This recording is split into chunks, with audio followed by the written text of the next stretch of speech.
नमस्कार दोस्तों, मेरा नाम नीरज सिंह है और मैं अभी मिनिस्ट्री ऑफ डिफेंस यानी कि रक्षा मंत्रालय में as a senior translation officer कार्य कर रहा हूं। जैसा कि मैंने आप लोगों से वादा किया था कि मैं इस बार के होने वाले एसएससी जेएचटी एसएसटी 2020 की जो परीक्षा है उसके लिए जो महत्वपूर्ण निबंध हैं, इंपॉर्टेंट एसेज हैं, उन एसेज की सूची मैं आपको दूंगा। तो आज मैं आपके सामने वही सूची, वही लिस्ट लेकर आया हूं। तो चलिए, सबसे पहले ये जानते हैं कि एसएससी किस प्रकार के निबंध देती है। तो देखिए, जैसा कि मैंने पहले भी बताया था कि एसएससी महत्वपूर्ण तौर पर दो प्रकार के निबंधों का चयन करती है। पहला, जो कि करंट अफेयर्स पर आधारित होता है, यानी कि ऐसे निबंध जो पिछले 6 महीने में जो घटनाएं घटी हैं उन घटनाओं पर जो आधारित निबंध होते हैं, उन निबंधों को करंट अफेयर्स निबंध कहते हैं। और दूसरा, ट्रेडिशनल निबंध, यानी कि जो परंपरागत निबंध होते हैं, जो हमेशा से चले आ रहे हैं, जो सदाबहार किस्म के निबंध होते हैं। तो मैंने भी आपके लिए निबंधों की सूची उसी प्रकार से तैयार की है। तो पहले बात करते हैं करंट अफेयर्स निबंध पर कि एसएससी इस बार की परीक्षा में किस तरह के करंट अफेयर्स निबंध पूछ सकती है। तो सबसे महत्वपूर्ण, जो सबसे पहला है, वो ये कि जो सबसे महत्वपूर्ण घटना पिछले कुछ दिनों में घटी है, जिसे हम अभी भी भोग रहे हैं, वो है कोविड-19, कोरोना। तो सबसे पहला आपको तैयार करना है कोविड पर, यानी कि कोविड के ऊपर जब आप निबंध तैयार कर रहे हैं तो उसके कुछ कुछ बिंदु होने चाहिए, जैसे उसका सोशल इंपैक्ट, कि सामाजिक जीवन पर उसका क्या प्रभाव पड़ा, Covid effect on economy, Covid का इकोनॉमी पर क्या प्रभाव पड़ा, फिर कोविड का एनवायरमेंटल इफेक्ट, जैसे कि आपने देखा होगा कि कोविड के कारण गंगा नदी का जल पवित्र हो गया, पॉल्यूशन लेवल बहुत कम हो गया, दिल्ली जैसे शहर की AQI जो कि 350-400 से कम कभी नहीं जाती है, वो भी उस समय 30-40 पर पहुंच गई थी। तो इस तरह के एनवायरमेंटल इफेक्ट, साथ ही साथ इसका जो कोविड का एक बहुत बड़ा इफेक्ट पहुंचा वो था अर्बन अनएम्प्लॉयमेंट पर, यानी कि शहरी जीवन से जो लोगों का रोजगार जाना शुरू हुआ, जो नौकरियां जाने लगी, तो इसके ऊपर भी आप इसका प्रभाव बताएंगे, यानी कि अर्बन अनएम्प्लॉयमेंट। इसके बाद एक जो महत्वपूर्ण कोविड का जो प्रभाव था, और यूं कह सकते हैं कि एक बदलता हुआ स्वरूप, वो है डिजिटलीकरण। यानी कि कोविड की वजह से बहुत सारी आईटीज कंपनी जो थी, उन्होंने वर्क फ्रॉम होम की परंपरा स्टार्ट की। वैसे ही बहुत सारे दफ्तरों में, ताकि कोरोना का बैलेंस बना रहे, इसलिए रोस्टर सिस्टम स्टार्ट किया गया ताकि कम से कम अधिकारी ऑफिसेज में आए। तो यानी कि जब आप कोविड पर निबंध तैयार कर रहे हैं तो आपको इन 4-5 बिंदुओं को एक साथ तैयार करना है और ध्यान रखना है, क्योंकि हो सकता है कि कोविड पर इनमें से किसी भी एक बिंदु पर निबंध पूछ लिया जाए। यानी कि कोविड का प्रभाव, लॉकडाउन की परिस्थिति, सोशल इंपैक्ट, इकोनॉमी, एनवायरमेंटल, और साथ ही साथ डिजिटलीकरण का जो पर जो इसका प्रभाव पड़ा है। तो इन सारे प्रभावों को आप ध्यान रखेंगे। दूसरा महत्वपूर्ण बात जो लगभग इससे जुड़ी हुई है, वो है कोविड के इंपैक्ट के ऊपर ऑनलाइन एजुकेशन इन इंडिया। ये दूसरा निबंध, ऑनलाइन एजुकेशन इन इंडिया। हालांकि इस परिस्थिति के उत्पन्न होने का कारण कोविड बना, लेकिन इसने एक गजब का पैरेलल एजुकेशन सिस्टम तैयार कर दिया है। तो ऑनलाइन एजुकेशन इन इंडिया अभी कैसी परिस्थिति में चल रहा है, इसका क्या भविष्य हो सकता है, कि जैसा कि आपको पता चला कि लगभग 1 साल से स्कूल बंद हैं, लेकिन फिर भी ऑनलाइन क्लासेस चल रही है, उनके एग्जाम्स हुए, बच्चे उन एग्जाम्स में पास हुए और नए क्लास में भी चले गए। तो यानी कि एक पैरेलल एजुकेशन सिस्टम तैयार हो सकता है। तो इस एस्पेक्ट में, मतलब इन विचारों को ध्यान में रखते हुए आपको इस पर बात करनी है। ऑनलाइन एजुकेशन इन इंडिया मतलब न्यू वे ऑफ लर्निंग जो है, तो इसको आप ध्यान में रख के इस निबंध को तैयार करेंगे। ये दूसरा निबंध होगा जो महत्वपूर्ण है।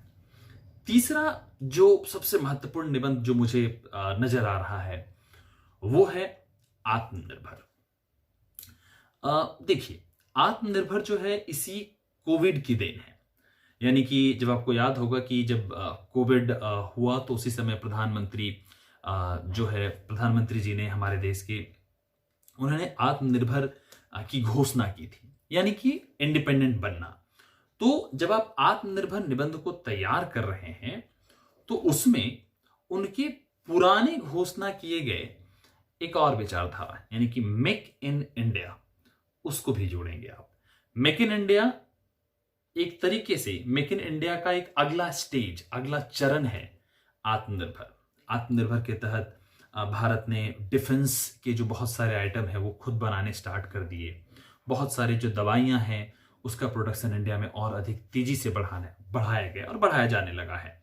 तो आत्मनिर्भर भारत के तहत क्या क्या योजनाएं हुई, भारत सरकार ने क्या क्या सोचा, और उसके साथ साथ मेक इन इंडिया का वो स्वरूप जो कि 2014 में लागू किया गया था, घोषणा की गई थी।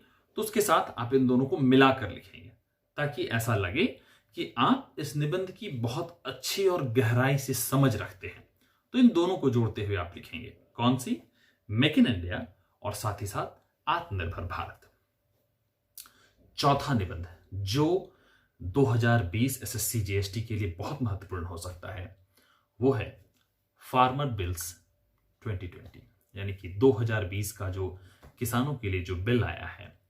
आपने देखा होगा कि लगातार टीवी में कि बहुत अधिक मात्रा में आंदोलन हो रहे हैं, उसके खिलाफ बदलाव के लिए आवाज उठाई जा रही है। तो ऐसे निबंध अगर एग्जाम में आते हैं तो आपको इसको लिखते वक्त बहुत सावधानी भी बरतनी है। किस तरह की सावधानियां?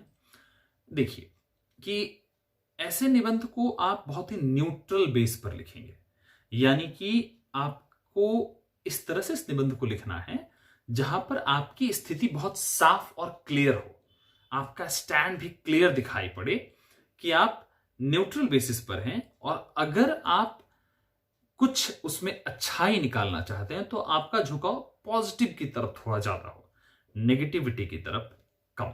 तो ध्यान रखें, फार्मर्स बिल्स को बहुत ध्यान से पढ़ें और न्यूट्रल होकर इस तरह के निबंधों का चयन करें। तो फार्मर बिल।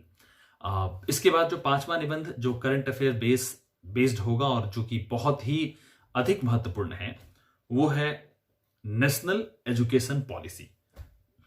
आपको पता है कि नेशनल एजुकेशन पॉलिसी जो इसी साल जुलाई महीने में सरकार के द्वारा घोषणा की गई, तो आप इस नेशनल एजुकेशन पॉलिसी पर निबंध तैयार करेंगे और इसको भी 3-4 चरणों में आप तैयार करेंगे। जैसे कि नेशनल एजुकेशन पॉलिसी में वो 5+3+3+4 क्या है, जो पहले 10+2 सिस्टम हुआ करता था उसको एक्सप्लेन करेंगे।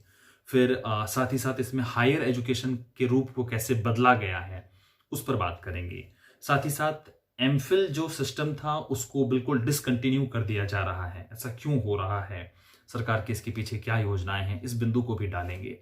और इसके साथ साथ नेशनल एजुकेशन पॉलिसी जो है इसका इम्पैक्ट कैरियर बेस्ड ओरिएंटेशन, मतलब कैरियर पर छात्रों के जो रोजगार देने की जो बात है, उनके कैरियर को बनाने की बात है। तो न्यू एजुकेशन पॉलिसी छात्रों के कैरियर को बनाने के बारे में क्या सोच रही है, कैरियर ओरिएंटेड किस तरह से एजुकेशन पॉलिसी को लेकर जा रही है, इस पर आपका ध्यान होना चाहिए। तो ये पांचवा निबंध रहा, नेशनल एजुकेशन पॉलिसी।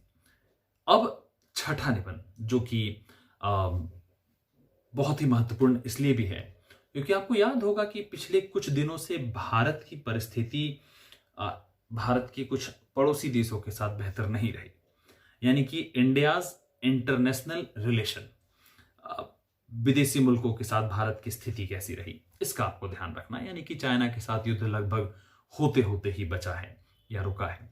तो इस निबंध को आप तैयार करेंगे और जब इसको आप तैयार कर रहे हैं तो इसमें केवल चाइना को ध्यान नहीं रखेंगे।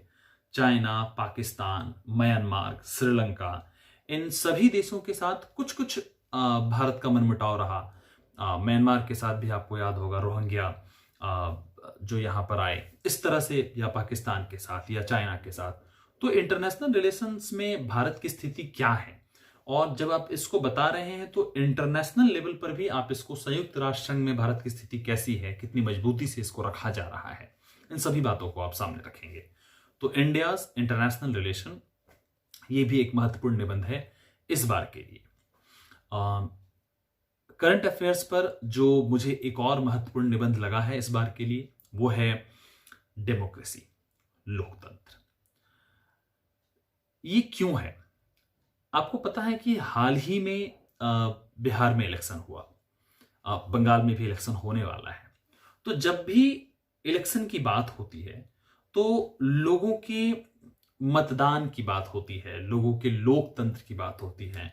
लोकतंत्र और लोकतंत्र और भारतीयता, इलेक्शन कमीशन का बदलता स्वरूप, इस तरह की विचारधाराओं से को मिला करके आपको इस निबंध को तैयार करना है। डेमोक्रेसी, लोकतंत्र। तो मेरी तरफ से करंट अफेयर्स में आपके लिए ये 7 निबंध थे जिसको आप तैयार करेंगे। अब इसके बाद बारी आएगी वो निबंध जो कि ट्रेडिशनल है, यानी कि जो सदाबहार है। इसका आप बहुत अच्छे से ध्यान रखें। तो ट्रेडिशनल निबंध में जो सबसे इंपॉर्टेंट है और लगभग हर बार एक निबंध इससे पूछा ही जाता है, वो है वुमेन एम्पावरमेंट से रिलेटेड, यानी कि महिला सशक्तिकरण। इसके अलग रूप जैसे मान लीजिए कि गर्ल चाइल्ड्स एजुकेशन, भ्रूण हत्या, या फिर महिलाओं का विकास, या फिर बेटी पढ़ाओ बेटी बचाओ, इस तरह के स्वरूप। मतलब ऐसे निबंध जो कि महिला प्रधान हो, महिलाओं को जहां पर उनके विकास की बात की गई हो, इस तरह का एक निबंध आप तैयार करेंगे। दूसरा जो परंपरागत है वो है टेररिज्म, आतंकवाद, क्योंकि भारत लंबे समय से इस आतंकवाद से जूझ रहा है और ये ट्रेडिशनल निबंध है, ये अक्सर पूछ लिए जाते हैं। तीसरा करप्शन, ये भी एक महत्वपूर्ण निबंध होता है ट्रेडिशनल निबंध के रूप में। एक और निबंध रिजर्वेशन। साल 2018 के एसएससी परीक्षा में इस निबंध को एक तरीके से पूछा गया था, वो कास्ट इनइक्वालिटी के नाम से। तो जब भी आप इस निबंध को तैयार कर रहे हैं रिजर्वेशन, तो इसमें caste inequality, equality in social life और कास्टिज्म, इन सारी बातों को ध्यान में रखते हुए आप रिजर्वेशन पर बात करेंगे। तो ये भी एक बहुत महत्वपूर्ण निबंध हो जाता है परीक्षा के दृष्टिकोण से, क्योंकि जैसा कि मैंने पहले भी बताया है कि एसएससी इस बात का ख्याल रखती है कि दोनों प्रकार के निबंधों का बैलेंस एग्जाम में बना रहे। अगर 4 निबंध दिए जा रहे हैं तो 2 निबंध लगभग करंट अफेयर से और अपेक्षाकृत 2 निबंध ट्रेडिशनल होते हैं। तो आप इन दोनों निबंधों का बैलेंस बना के रखें, क्योंकि आपको करना एक ही है, लेकिन अगर आप तैयारी रखेंगे तो बेहतर लिख पाएंगे। एक और निबंध जो कि बहुत ट्रेडिशनल है और अक्सर पूछ लिया जाता है, इंडिया इन स्पेस, मतलब अंतरिक्ष में भारत की स्थिति। तो हालांकि साल 2020 में बहुत अधिक भारत का योगदान अंतरिक्ष में नहीं रहा है, थोड़ा कम, लेकिन पिछले कुछ वर्षों में जरूर रहा है, तो आप इसको भी ध्यान में रख सकते हैं। इंडिया इन स्पेस, ये ट्रेडिशनल निबंध है। तो कुल मिलाकर मेरी तरफ से ये 12 निबंध आपके लिए हैं जिसको आप ध्यान रखेंगे, 7 करंट अफेयर से और 5 ट्रेडिशनल निबंध से। और भी अगर कुछ निबंधों की सूची होती है तो मैं प्रयास करूंगा कि आप तक जरूर पहुंचाऊं। और इसके साथ साथ मैं कुछ और भी बातें, जो क्वेश्चंस आपने मुझसे कुछ पूछे हैं, मैं उन प्रश्नों का थोड़ा सा जवाब दे दूं इसे इससे संबंधित। सबसे महत्वपूर्ण पहला कि कुछ लोगों ने मुझसे पूछा कि निबंध लिखते वक्त वोकैबुलरी का कितना इंपॉर्टेंस होता है। तो हाँ, बिल्कुल वोकैबुलरी का काफी अधिक इंपॉर्टेंस है, क्योंकि आप अगर अच्छे शब्दों का प्रयोग कर रहे हैं तो निबंध प्रभावी जरूर बनता है। लेकिन आपको इसका जरूर ध्यान रखना है कि जब आप वोकैबुलरी को तैयार कर रहे हैं तो आप ऐसे जटिल शब्दों के प्रयोग पर इतना अधिक गौर ना दे दें, इतना अधिक जोर ना दे दें कि कंटेंट आपसे छूट जाए, डेटा फैक्ट छूट जाए, या फिर आप ग्रामेटिकल मिस्टेक कर दें। तो इसका ध्यान रखें कि वोकैब्स का जरूर इस्तेमाल करें, लेकिन बहुत स्मार्टली, बहुत ही अच्छे ढंग से उसे यूज करें, बहुत स्मार्टली उसका प्रयोग करें। दूसरी बात जो अक्सर लोगों ने मुझसे पूछी कि अगर क्या निबंध में 500 शब्दों से अधिक लिखा जाए तो क्या मार्क्स कट जाते हैं। हाँ, एग्जामिनर पर इसका बुरा प्रभाव जरूर पड़ता है कि अगर आप जैसे ही 500 शब्दों से अधिक बढ़ते हैं तो आपके मार्क्स घटने की संभावनाएं बढ़ जाती है। और वो इसलिए है क्योंकि एग्जामिनर को ये साफ साफ लगता है कि आप कम शब्दों में अपनी बात कह पाने में असक्षम है।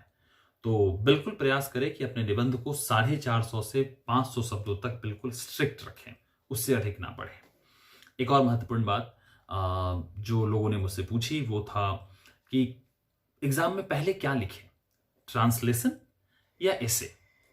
तो मेरे विचार से हमेशा आपको ट्रांसलेशन पहले करना चाहिए। वो इसलिए क्योंकि जब आप ट्रांसलेशन पहले लिखते हैं तो उस समय आपका मस्तिष्क शांत रहता है, परीक्षा जब शुरू हुई होती है तो आप बेहतर ढंग से ट्रांसलेशन लिख पाएंगे। और ये जरूरी है कि ट्रांसलेशन करते वक्त आपका माइंड थोड़ा शांत हो, बेहतर हो और आप हड़बड़ी में ना हो, तो आप अच्छा ट्रांसलेशन कर पाते हैं। लेकिन निबंध बाद में इसलिए क्योंकि ट्रांसलेशन से, जैसा कि मैंने आपको कहा था कि आपको 5-5 मिनट बचाने हैं, तो वो बचाएंगे आप और निबंध को 35-35 मिनट में आप लिखेंगे। तो आप निबंध को थोड़ा तेज लिख सकते हैं, लेकिन ट्रांसलेशन बहुत तेज आप नहीं कर सकते हैं, क्योंकि अगर आप ऐसा करेंगे तो आप गलतियां कर देंगे। तो मेरा सजेशन कि ट्रांसलेशन पहले करें और निबंध बाद में, इसका जरूर ध्यान रखें। तो फिलहाल आज के लिए इतना ही। मैंने एसेज कैसे लिखा जाए, एसेज लिखते वक्त किन किन बातों का ध्यान रखा जाए, मैंने इसके लिए एक और वीडियो बनाया है, इसका लिंक मैं डिस्क्रिप्शन में भी दे दूंगा, तो आप उसे देख सकते हैं। फिलहाल आशा करता हूं कि आपको ये वीडियो अच्छा लगा हो। जरूर मेरा प्रोत्साहन बढ़ाने के लिए लाइक करें, और कोई भी अगर आपको कोई सवाल हो तो आप कमेंट में पूछ सकते हैं, और जरूर सब्सक्राइब भी करें ताकि मैं अगर आने वाले समय में कुछ और भी वीडियो डालूं तो आप तक आसानी से पहुंच जाए। बहुत बहुत शुक्रिया, धन्यवाद।